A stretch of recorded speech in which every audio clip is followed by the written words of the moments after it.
My dad lifted his glass like he was about to bless the room. Instead, he said, "Some kids make you proud. Others just take up space." The table burst into laughter. My brother smirked. My mother looked down. And me? I smiled back at the man who'd spent my whole life pretending I was invisible and said, "Good thing I just got my own place, 3,000 meters away." The room went silent. Forks hung in midair. They thought that was the moment everything changed. They had no idea what I had already discovered, or what I was about to expose. I grew up in a house where pride had a shape, a sound, and a chosen direction. It was never pointed at me. From the outside, our home in Indianapolis looked like any other quiet suburban house. Neighbors waved from driveways. Kids biked along the street. Every fall, the maple trees lit up the block like a postcard. Inside, everything revolved around my father's definition of worth. That definition began and ended with my brother, Mason. He was the golden child long before either of us understood what that meant. His football trophies lined the hallway like a glowing shrine, polished every Sunday. My certificates lived in drawers, stacked under old manuals. Dad would clap Mason on the back so hard the sound filled the house. When I came home with a science award, he'd say, "That's nice, Nora. Don't make your brother feel bad." A lifetime of small cuts, delivered with a smile. Mom wasn't cruel. She was just afraid of conflict. She'd fold napkins when Dad raised his voice. She'd stir pots that didn't need stirring and whisper, "Just let it go, sweetheart." Her silence hurt more than anything he said. Because it taught me early that my feelings took up too much space, the basement became my refuge. It smelled like metal, dust, and a kind of safety. While upstairs echoed with ESPN highlights and Mason's victories, downstairs belonged to me. I fixed broken radios. I rebuilt cheap keyboards. I soldered wires until my fingertips tingled. Machines didn't care about favorites. They only cared if you listened. Grandma Eleanor was the only one who ever listened to me that way. She visited on Saturdays with warm pastries and warmer eyes, asking about whatever project cluttered my workbench. "You see the world differently, Nora," she'd say. "Don't let anyone tell you that's wrong." She said it softly, like she knew my house wasn't a place where softness lasted long. By the time I turned 18, I had perfected the art of being quiet and useful, my father's preferred combination. When I was accepted to a top engineering program across the country, he barely looked up from the newspaper. "Figure it out yourself," he muttered. I did. I worked nights, saved every dollar, and boarded a plane with a backpack and a scholarship letter no one had congratulated me for. I used to think distance would make him see me. Distance doesn't fix what someone refuses to look at. On that Thanksgiving night, when he lifted his glass and said I took up space, I finally understood something. He'd never see me at all. But someone else was about to. After my father's toast, the room felt tilted, like gravity had shifted just enough to expose every crack we'd been pretending wasn't there. Mason snorted into his wine. His kids whispered, not understanding the words but recognizing the joke. My mother kept her eyes on her plate, tracing the same line with her fork. It was the kind of silence that didn't protect anyone. It only told you exactly where you stood. I should have cried. I should have argued. That's what they expected. Instead, something inside me clicked into place. Quiet. Steady. Undeniable. I lifted my glass and smiled. A real smile, not the practiced one I'd spent years perfecting for their comfort. "Good thing I just got my own place, 3,000 meters away," I said, letting each word land with the softness of a blade. Then I added, "Don't worry. You'll never have to make space for me again." Forks froze midair. A chair squeaked. Even the kids stopped whispering. My father's jaw tightened, not because he felt guilty, but because, for the first time in his life, I had stepped outside the script he'd written for me. Mason blinked, confused, like he couldn't decide whether to laugh or defend the hierarchy that had always benefited him. I set my napkin down, pushed my chair back, and stood. "Thanks for dinner," I said. Calm and controlled. My mother whispered my name, barely audible, as if calling me too loudly would draw fire toward herself. I wasn't walking away to make a scene. I was walking away because I finally saw the truth of that table, who sat where, who mattered, and who never would. Outside, the air was cold enough to sting. The house looked exactly the same as it had my entire childhood.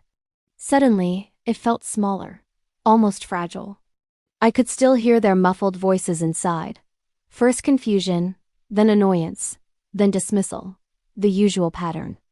They'd tell themselves I was dramatic, ungrateful, sensitive. None of them followed me out the door. As I drove through the empty streets of Indianapolis. Memories unfurled one after another. Mason blowing out candles on a cake spelled for our star, while my birthday passed with a plain supermarket dessert. Dad pacing the sideline at every game, but forgetting the date of my robotics competition. Mom smoothing tension instead of standing up for me. The pattern had always been there. I had simply stopped pretending it might change. By the time I reached the hotel where I was staying, something inside me had shifted from hurt to clarity. Leaving that table wasn't the ending. It was the beginning of a boundary they never expected me to draw. I pulled out my phone and opened a message thread I hadn't touched in months, the one with my grandmother. "I'm in town. Can I see you tomorrow?" I typed. Her reply came within minutes. "Of course. Sweetheart." For the first time that night, I let myself breathe. The next morning, I met Grandma at a small diner, the kind with chipped mugs and the smell of fresh biscuits drifting through the air. She waved the moment I stepped in. Her silver hair caught the light like something gentle in a world that rarely was. When I slid into the booth, she didn't ask what happened. She reached across the table, took my hand and said, "You look tired, Nora. Not in your face, in your spirit." I swallowed hard. She'd always seen through me with painful accuracy. We talked for hours about my work, about Seattle, and about the apartment I'd finally made into a home. She asked for pictures, and when she saw the long walnut dining table I'd chosen, she smiled softly. "Equal seats," she said. "Good girl." Only then did she ask, "So, what did he say this time?" I repeated my father's toast. Her eyes closed. For a long moment she didn't speak. When she finally did, her voice shook. "You deserved better than that since the day you were born." Hearing that from her hit deeper than the insult itself. After breakfast, we drove back to her house. She moved slowly now, leaning on the rail, but her spirit hadn't dimmed at all. Inside, the air smelled of lavender and old books. Photographs lined the walls, weddings, birthdays, holidays, and almost none of them included me. Not because she didn't love me, but because no one had bothered to bring a camera to the moments I existed in. She sat beside me on the sofa and said quietly, "Your father has always confused control with love. He built a world where only one child was allowed to shine." "And Mason?"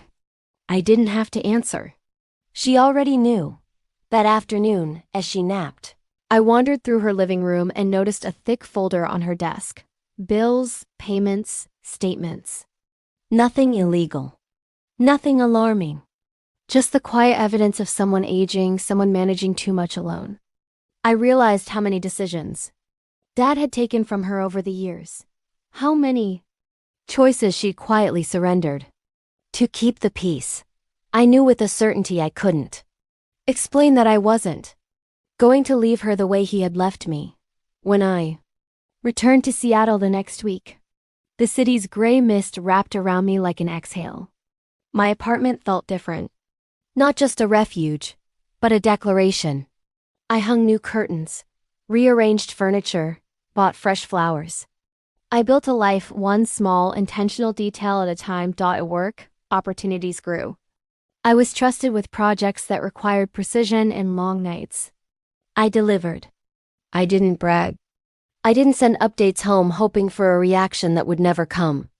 I simply let the work speak for me. Seattle wasn't a place I escaped to. It was a place I built myself into. During the holidays, I planned a Christmas dinner for the people who actually showed up for me. My neighbor who fixed my heater after a storm. My old professor who still sent encouraging emails. A colleague who once drove me to urgent care at 2 a.m. They were a strange, beautiful mix of personalities. But when they sat at my long table, all at the same height. All treated equally, I felt something loosen in my chest. I didn't know then that photos from that night, warm lights, warm faces would travel far beyond Seattle. They reached Indianapolis. And they rattled the people who had insisted I took up too much space. 3 days after Christmas, my phone buzzed with a number I hadn't seen in months. For a second, I considered letting it ring out. Then I answered. My father didn't even say hello. He snapped, "The whole town's talking about you." He hissed about those pictures. "Your little Christmas gathering. People are saying you've replaced your real family. Your cousin posted some sentimental nonsense about how Nora finally built her own table. Do you have any idea how that makes us look?" I kept my voice calm. "I didn't post anything," I said. "You didn't have to," he shot back. "Those photos are everywhere. Your mother can't even go to the store without someone asking what happened between us." "That sounds like a question you should have answered years ago," I said quietly. The line went silent for a beat, heavy and charged. Then he said, low and controlled, "You embarrassed us." I almost laughed. Embarrassed them by having a warm dinner with people who cared enough to show up. Embarrassed them by smiling in a photo. Embarrassed them by not sitting at the kids' table forever. Before I could respond, a softer voice came on the line. "Nora, sweetheart, it's Grandma." My throat tightened. "I'm here." "I saw the photos," she said, voice trembling but not with anger. "They looked beautiful, honey." Dad cut in sharply. "Mom, stay out of—" "No," she said, firm and clear. "You've controlled this family long enough." It was like hearing glass crack. She spoke directly to me. "You built something gentle, something safe. That's nothing to be ashamed of." I closed my eyes. "Thank you," I said. My father began pacing. His footsteps were loud through the speaker. "You think you can just run off, make a show of independence, and act like we're the villains?" He demanded. "Dad, you lifted a glass and told a room full of people that I take up space." "That was a joke," I said. "It wasn't," he replied. He inhaled sharply.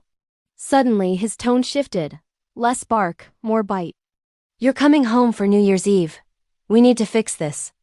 There was a time those words would have made me feel obligated and guilty. "Not now. I'm not coming back to that house unless we sit at the same table," I said.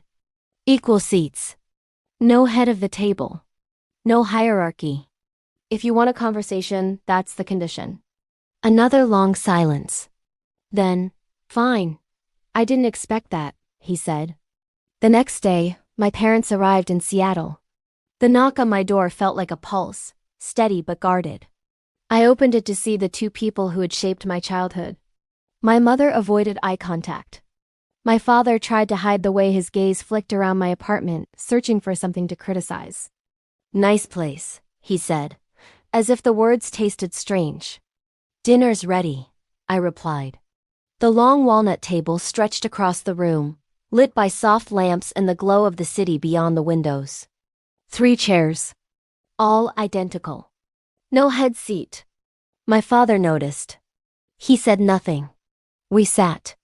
My mother complimented the meal, her voice thin. My father ate in silence, his jaw working like he was grinding more than food. He glanced at the photos on my wall, me with colleagues, friends, neighbors, but none with him. I didn't apologize for that. Halfway through dinner, he finally spoke. "So, you're doing well," he said. "I am," I said. "And you didn't think to tell us." His eyes flicked up. He looked like he was about to argue. Instead, he slumped back in his chair and exhaled. "Maybe we didn't do everything right," he admitted. The understatement of a lifetime. My mother's eyes filled with tears. "Nora, we never meant to make you feel less. Intentions don't erase impact." I didn't soften. Not yet. I told the truth I'd been carrying like a stone in my chest for years. "You told people I take up space, but I built a life 3,000 meters away from you. I built my own table, my own family, my own peace." My father flinched, a slight twitch in the jaw, a break in the armor. Then he whispered something I never expected. I didn't know how to love you the way you needed. My mother reached across the table, hesitant and trembling. Can we try, even if it's slow? I leaned back, the city lights behind them flickering like a heartbeat. I'm not coming home, I said. But you're welcome to visit if you sit as equals. If you show up the way you didn't before. My father nodded once, stiff but sincere. We'll try. It wasn't forgiveness. It wasn't a perfect ending. But it was the first crack in a wall I'd spent my entire life standing outside of. When they left, the door clicked shut behind them with a softness that didn't sting.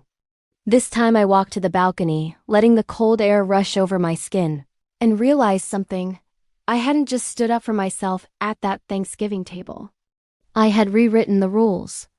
For the first time, my father had followed them. New Year's morning broke over Seattle, and the city felt washed clean, like someone had turned the volume down on the world. My apartment was quiet again. No tense footsteps, no forced small talk, no unsaid accusations hanging in the air. Just stillness, a kind I'd never been allowed to have in that old Indianapolis house.